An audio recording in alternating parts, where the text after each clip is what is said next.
The Studio 5 producers take pride in bringing you the latest, greatest projects and ideas. And if we're being honest, every year, Easter is sort of a letdown because most of those pretty egg dyeing tutorials we want to show you always end up looking way better in edited pictures than they do in the home kitchen. Well, today we are clicking our heels because we landed on a technique that is just as easy as it is artful. Here's what I want you to do. I want you to take 30 seconds to let your eyes take in what we're about to show you how to do.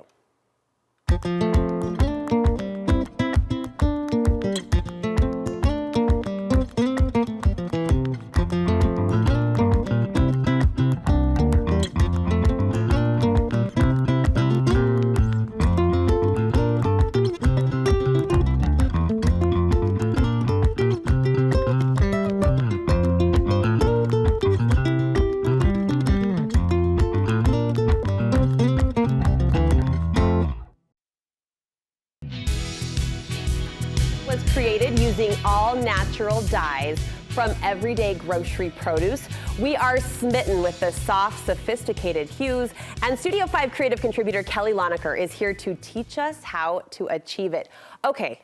Okay, are you as stunned as we are at how beautiful, how pretty this palette turned out? It was kind of, I mean, I know we're talking Easter, but it was kind of like Christmas. Every time I pulled one out of the dye, I was like, stop, it's amazing. They're just so lovely. I mean, I could stare all day. There's something mesmerizing and almost peaceful about looking at the way the color played, and you really did shop the produce aisle. Yeah, absolutely. So I was thinking today, like Mother Nature really has it right? So we have all these organic materials that are coming together to create these gorgeous colors, and you just can't compare that to like an artificial hot pink or lime green dye, right? It just doesn't have the same depth. So we have a color chart to illustrate. Let's look at that as you walk us through the shopping list. What did you use? Okay, so the colors are all gonna come from, like we talked about, produce. So this hot pink is gonna come from a beet. And I did try canned beets as well as like a fresh beet, and the fresh beet really is just the winner for sure. So it's worth it to buy one, cut it up. The orange tones are gonna come from a purple or red onion. I don't know really what they're called. Are they red or are they purple? Well, right now they're Easter egg dyes. Yeah, that's all we care about. That's true. The yellow is gonna come from turmeric. And then this light green is gonna come from like a spinach green or some sort of leafy green. Okay. The true green, that's my favorite though, is actually a mix of the turmeric. And then when we get to the blue, we're talking red cabbage, which you would never expect. Yes. But it comes out that hot blue. So if you mix the turmeric and the red cabbage, you get this pretty kind of fun pea green. And at the end? This is the easiest one, grape juice, like store-bought bottled grape juice. Oh my made these amazing speckles. And then the brown, you can use coffee for that. I used like a roasted chicory root and then my black cocoa, which is my favorite, blended together. There you go. Amazing, amazing. What other supplies do we need to do this to help those colors set in? So super simple. You're gonna start with just water.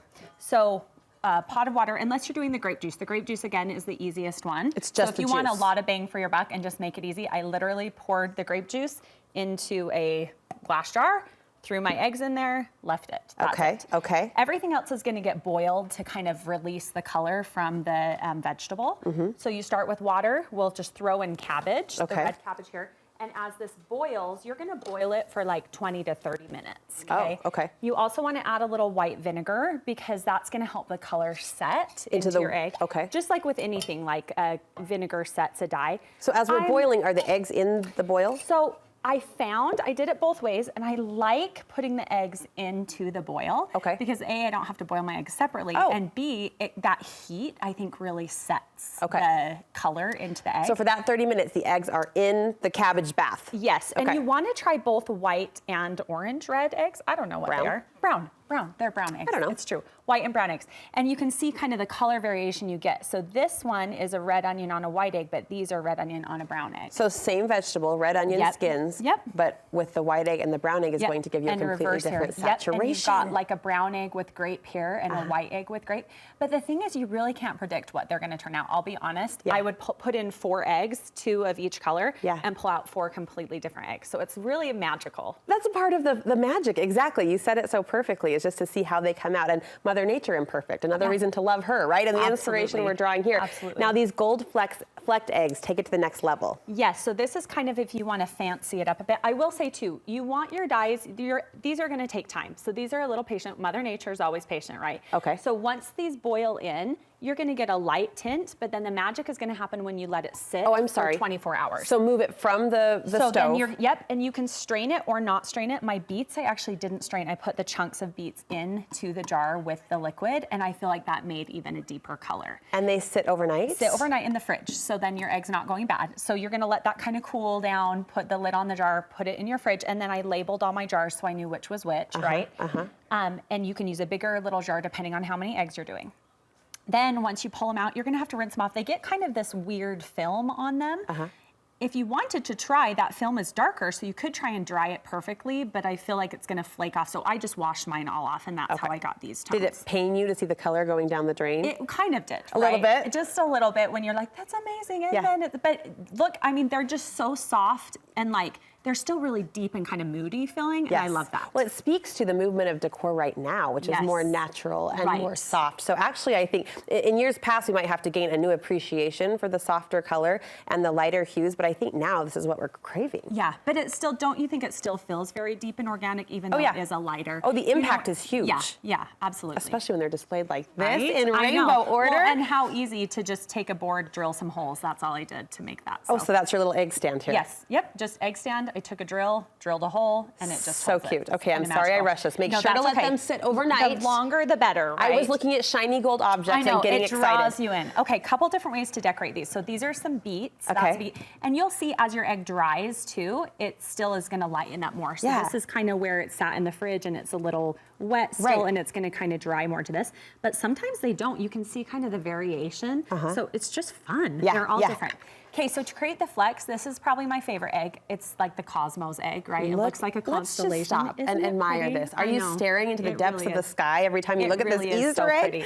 Okay, so what you want to do, I tried some different edible gold paints, but the best thing is airbrush food color. It has like a really strong pigment, and it's also really liquidy. So I just took some of that. But you don't have an airbrush. No. We're putting this right on a good old one day. Yep. This is a cleaning brush, but you could use a toothbrush, and it's like old-fashioned speckle painting. The toll painting. Do you remember? Yes. Right. You take your duck and you would like sprinkle it, or your bunny appropriately, and fleck that paint. Fleck that paint, and that's all there is to it. Look at that. Okay. This one, where is she here? This one is actually gold leaf. Which turns out is edible. Did you know you could eat gold? I had no idea, but I actually used it for my sister's bridal shower invitations, gold leafing, and I was surprised how friendly it was. It was really easy to work with. Yes. So this is I think it's technically all edible, but I did buy an edible one. Okay. So took some adhesive, edible adhesive, little paintbrush, picked it up, placed it on in different areas, and it just kind of sticks right to it, like you were saying. Yeah, it attaches where it wants to, and you just brush off the excess, and the result are these stunning gold-flecked Easter eggs. The last kind of look is this marble look. To create that, you're just gonna take the airbrush, you're gonna do just a couple plops of color on the egg, and then you just roll it in a little cup of water. So blob, roll in water, and it will kind of wash it. And that's going to give you this. And it's going to create this kind of marbled effect. So it just washes over it really on its own as you roll. But the gold really still doesn't, it kind of just, like marbling, you know? Yeah. It's going to kind of go in waves. You can use your finger if you want to kind of drag it just a little bit. Did you have fun with this? How are you displaying these in your home? The egg board is beautiful. Well, I'm going to be eating boiled eggs for like the next, I think they only last a week, but I just need to have an Easter breakfast, really, yes, you right? do. And just have this as the centerpiece. So this is like your centerpiece, your meal, it's an all together, but so fun. Kelly, we love it. Thank you so much. Our new favorite Easter egg dyeing project. You can look for Kelly's full tutorial on our website, studio5.ksl.com.